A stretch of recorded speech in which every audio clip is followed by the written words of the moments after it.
Hey everyone, this is Mark3611 here, and as most of you know, I'm sure Billy Mays passed away a few days ago, much to everyone's surprise and grief. And I've been feeling pretty bad about this over the last few days, and I'm guessing a lot of you have too. I've been getting a lot of requests on both my channel comments and my video comments to do a tribute to Billy Mays. And I'm not going to do a tribute in the sense of just flashing pictures of Billy Mays across the screen while some sappy song plays in the background. So in lieu of that, I'm just going to talk for a few minutes about why I liked Billy Mays and why I respected him a lot. I think first of all, the first thing that has to be said, he seemed like a really cool guy, really great guy personally. He in all of the videos I ever saw about him or of him outside of his actual commercials, whether it be Pitchman or some blooper behind the scenes type thing on YouTube or on the internet. He always looked to me to be a great guy to be around. That one time he almost got his best friend eaten by sharks, but other than that, he was pretty cool. And he was also a Steelers fan from what I gathered, which endears him to me. And above all, you never heard of Billy Mays, doing anything illegal or getting in trouble. He didn't never went out and mangled any hookers or was mangled by any hookers like some of his competitors might be. So yeah, I mean Billy Mays was a good guy. But beyond Billy Mays personally, I think the thing one has to most respect him for was his eminence in his field. Uh, think for a minute, if you will, try to come up with an amount of names of people that you can definitively say were the best ever at what they did.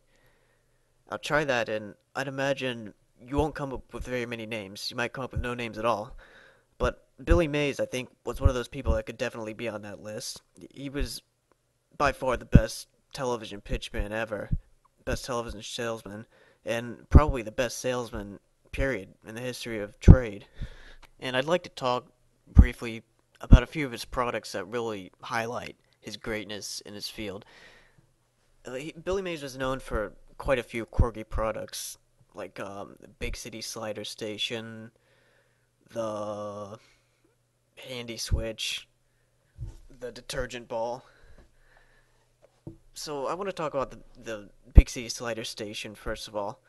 The Big City Slider Station is a product that most people, when they first saw it on TV, when they saw the commercial, they probably first of all were thinking to themselves, what the hell is this thing? And once they realized what it was, they were probably thinking, so what?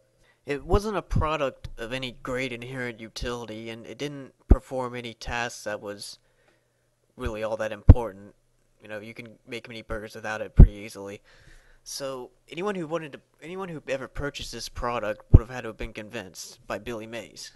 And with a product like the Big City Slider Station, as quirky as it is, you have to have a commercial that fits the product. But you also have to have a commercial that can be taken seriously enough so that people want to give you your money. Now, Billy Mays could strike this balance better than anyone in history, really.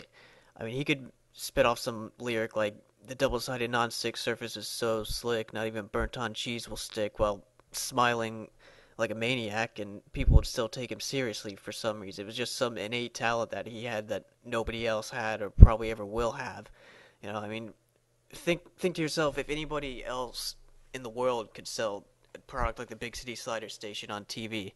I mean, Vince couldn't, Barry Scott couldn't, Anthony Sullivan certainly couldn't, and these are the people that are the next best to Billy Mays, and I couldn't imagine any of them having any success with a product like that. I mean, it takes a certain talent to have a product that's frankly really goofy, and for someone to be able to put together a commercial that not only capitalizes on the lightheartedness of the product, but people also take it with enough regard that they're willing to buy it. And along this line, I think one of the immediate effects of Billy Mays' death is going to be that you're going to see a lot less of these really weird products like Big City Slider Station on TV, because there simply isn't going to be anyone around to sell the products. And it's no exaggeration to say that there were a ton of products that were successful not because of the product, but only because of the person selling the product, Billy Mays. And The other product I wanted to talk about here, and the one that I think most illustrates Billy Mays' greatness and what he did, was Mighty Putty.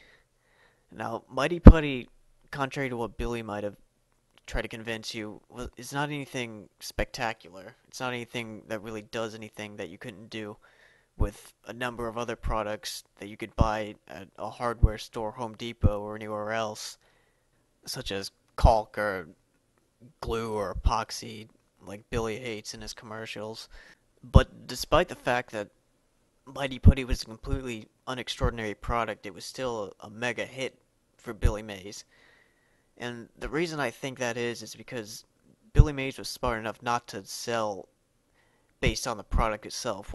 What he did in effect was not convince the potential buyers that Mighty Putty was great. What he did was convince them of the need to fix things. So if you watch the Mighty Putty commercial, there isn't a whole lot of time dedicated to differentiating the product from other such products that I mentioned. What he focuses on is showing himself fixing things, and from this people are going to come to the realization that they need to fix things.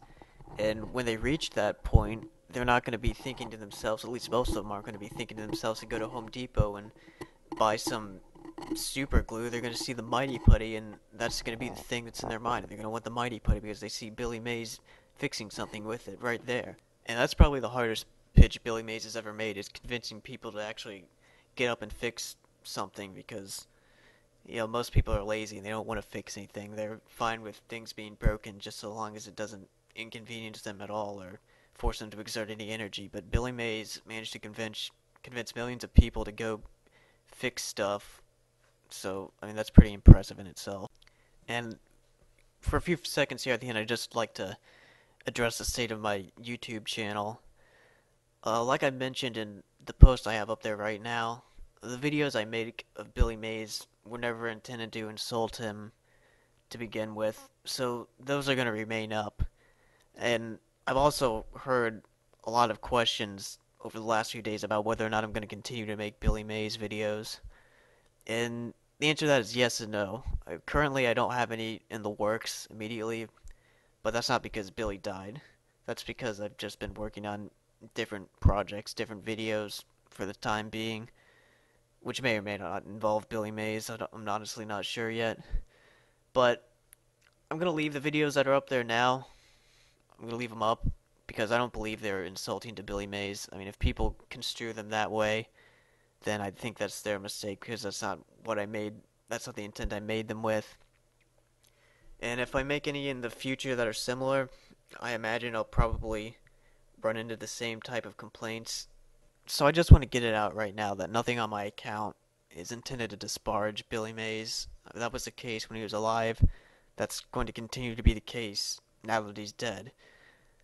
I think Billy Mays is someone who should be remembered, and if my videos help anyone remember him into the future, then I'll be happy with them.